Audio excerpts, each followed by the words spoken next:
Born July 1st, 1987, Ralph Nicotine Jr., nicknamed Biz, grew up in Saskatoon, Saskatchewan, the oldest of 4 kids. Growing up, he attended church on Sundays at the First Nation Alliance Church in Saskatoon. Life was fun. At age 14, he started traveling with his parents doing ministry. His dad was an evangelist and his mother was a worship singer. He played the bass guitar at age 16 and got introduced to a girl named Jessica after a church service. Their parents got to be good friends, and with that, they got to know each other and get closer. Less than a year, she got pregnant. 3 months before they had the baby, his mom and dad split. Biz and his dad got kicked out, and he took it very hard. He started not caring anymore, started drinking and smoking. Even though he had a girlfriend and a baby on the way, he was pushing himself away from them. When his baby Ralphie was born, he was happy, he thought, and that it would fix all his problems that was in him.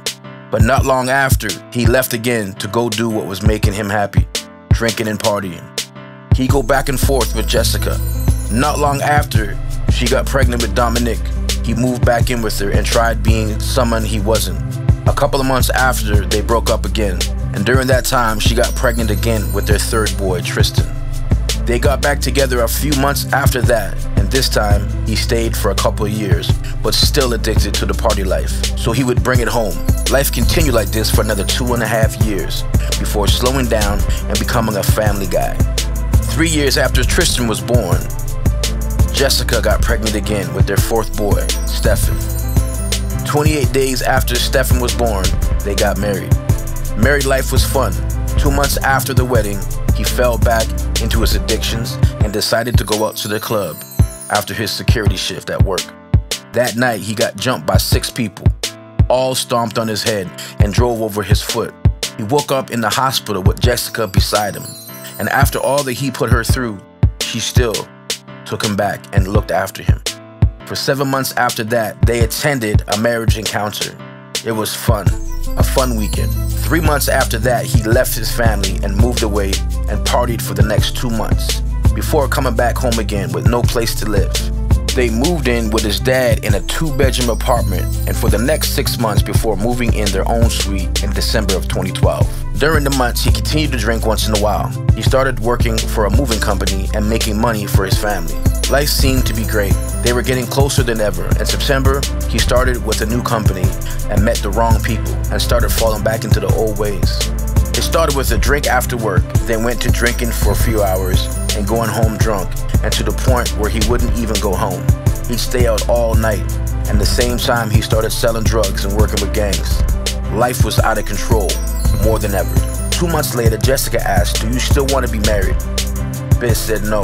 She cried and begged him to give 2 months to see if it could work out, and he agreed. 2 months later, he lost his job, all his friends, and had no income. They were given a devotional book, but Biz refused to read it and said to himself, "I'd rather read the Bible instead of that." But not long after, he started to be drawn to the Bible, started to read and watch sermons, but yet holding on to his old ways. After one sermon, he gave his whole life to Christ. He surrendered and said, "You can have my life, because I'm tired of this now." And in February, he was radically changed. He was not the same alcoholic he once was. And when he would see alcohol, he would be sick to his stomach. After 3 months of living for Christ, Jessica sat him down and said, "Do you remember when I asked you for 2 more months?" And he replied, "Yes." She fell down, crying, asking if Jesus is real, or is God real, and that would he fix his family for the better and change us for the better.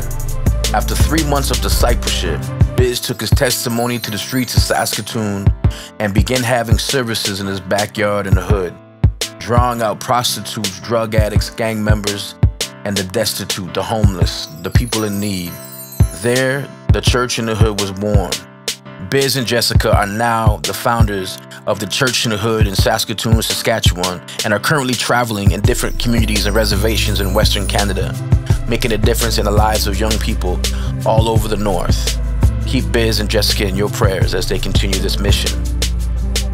Biz is also currently making a full-length album, written, produced, recorded by 2-time Grammy nominee Fresh IE. And Biz's music is now starting to impact lives in the inner cities of Saskatchewan, Saskatoon, and all over Canada. If you'd like to support Biz's music, go to his Facebook page and check out his crowdfunding page to raise funds for this music to come alive.